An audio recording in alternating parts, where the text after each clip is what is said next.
Imagine living in a house where nearly every guest reports seeing shadows moving in their peripheral vision, hearing footsteps on the stairs when no one is there, or feeling the unnerving sensation of being watched. For some, this isn't imagination. This is a night at what S often called the most haunted house in America, the Myrtles Plantation. But are its infamous ghost stories real? Or are they just legends, woven into a tragic and complicated past? Let's explore the parallel truths of the Myrtles Plantation. The story begins in 1796, deep in the heart of Louisiana.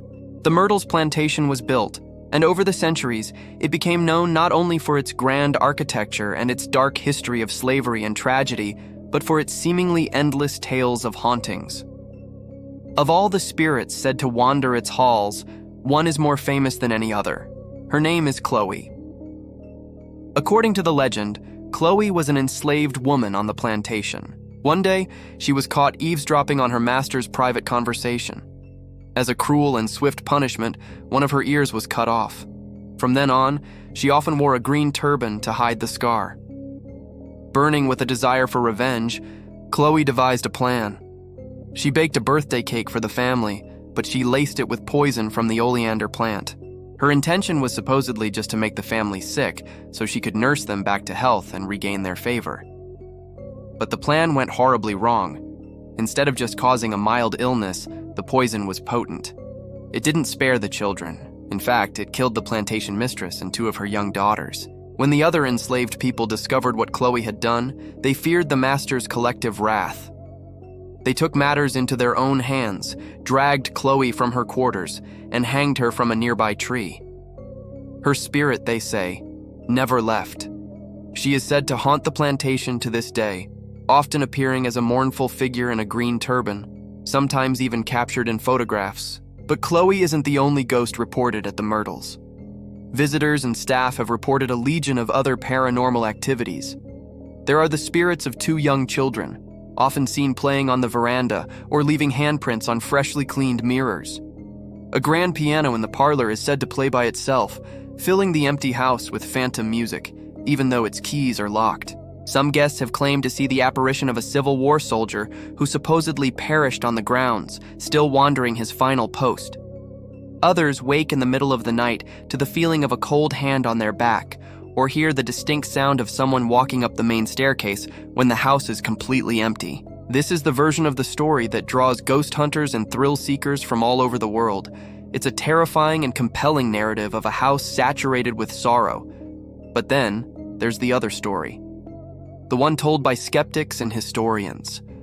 This version pulls back the curtain on the legend and tells a very different tale. They point out that after combing through historical records, there is absolutely no evidence that a woman named Chloe ever existed on the plantation. There are no documents mentioning an eavesdropping incident, a punishment, or a poisoned cake. The story, as we know it, seems to have been fabricated decades, if not a century, after the fact. What about the famous ghost photo of Chloe, the one that has circulated for years as definitive proof? Experts have analyzed it and widely dismissed it as a simple trick of light and shadow, or a common photographic artifact from the time. They argue that many of the other ghost stories, from the phantom soldiers to the piano, were likely created much later, possibly to attract tourists and build a reputation for the plantation. The Myrtles Plantation did see immense tragedy. That part is undeniable. Death was a constant presence, from illnesses like yellow fever to tragic accidents, and most significantly, the brutal and heartbreaking reality of slavery.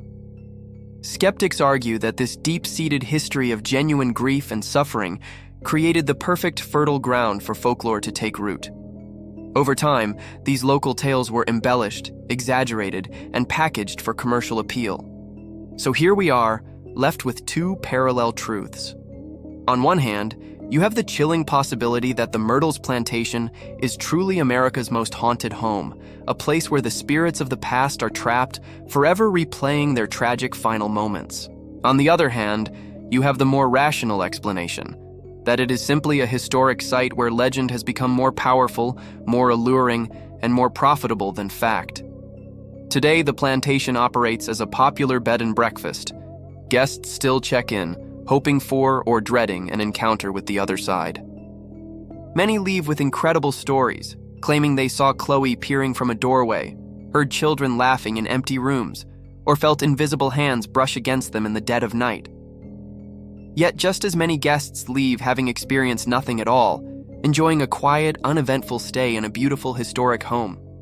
So, what is the reality of the Myrtles Plantation? Is it a genuine portal to the supernatural, or is it simply one of the greatest and most enduring ghost stories ever told? A place where our own desire to believe in ghosts is the most powerful force at play. Which truth do you believe? Let us know your thoughts in the comments below. If you enjoy exploring mysteries where history and legend collide, make sure to subscribe and hit that notification bell for more parallel truths. Thanks for watching.